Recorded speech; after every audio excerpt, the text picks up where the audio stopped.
আজকে আমার গাজার শিশু বাচ্চারা খিদার যন্ত্রণায় হাহাকার করতেছে। পেটের খিদায় পেটের মাঝে পাথর বেঁধে বসে আছে। ধান ঢুকতেছে না, ধান ঢোকার জন্য দিতেছে না, খাদ্য ঢোকার জন্য দিতেছে না। তোরা কিছু খানা ফেলে তারা হু হু করে এখানে ঝাঁপিয়ে পড়ে, ওদিক থেকে ওদিক যায়, ওদিক থেকে ওদিক যায়,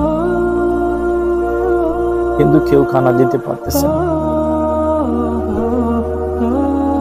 কতটা অসহায় হয়ে তারা মানুষের দিকে, পৃথিবীর দিকে তাকিয়ে আছে। কে আমাদেরকে খানা দেবে? আমরা কোথায় গেলে খানা পাবো? কোথায় গেলে আমরা খানা পাবো? খানা কি আমাদের জন্য নেই? এই দুনিয়ার মানবতা কি আমাদের জন্য নেই? এই দুনিয়ার মানবতা কোথায় গেল? কেউ কথা বলতেছে না বয়ে। ইসরায়েল তার যা মন চায় তাই করতেছে,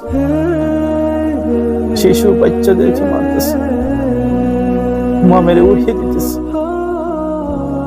গর্ভধারী মা বোনদেরকে বোমা মেরে উড়িয়ে দিতেছে।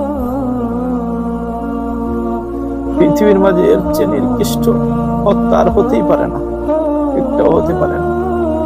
এত নির্কৃষ্ট ভাবে হত্যা করতেছে গাজার ছোট ছোট বাচ্চাদেরকে, মা বোনদেরকে। আর দুনিয়ার মানবতা কোথায় গিয়ে টেকেছে?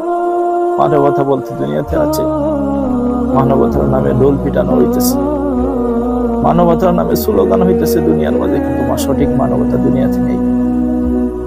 কিন্তু না, আমরা নৈরাশ হই না। অবশ্যই আল্লাহর পক্ষ থেকে সাহায্য আসবে তাদের জন্য, অথবা তাদের জন্য তাদের এখন পরীক্ষা চলতেছে তাদের উপর। আল্লাহ যখন আল্লাহর পরীক্ষা তারা পাশ করবে, তখন অবশ্যই আল্লাহর পক্ষ থেকে সাহায্যকারী আসবে, আল্লাহ সাহায্যকারী পাঠাবেন।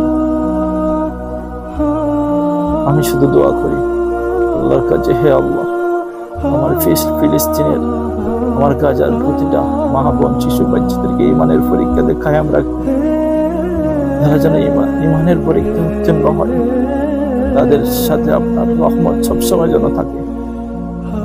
আমরা শুধু দেখতেছি, কিছু করতে পারতেছি না, কিছু বলতে পারতেছি না। হে আল্লাহ, তুমি তাদেরকে সাহায্য করো, তাদেরকে সাহায্য করো। আজকে মুসলমান নির্বিঘ্ন হয়ে গেছে, কোন মুসলমান কথা বলতেছে না, কোন মুসলমান কথা বলতেছে না। মুসলমানের মুখে কুলু বেঁধে আছে,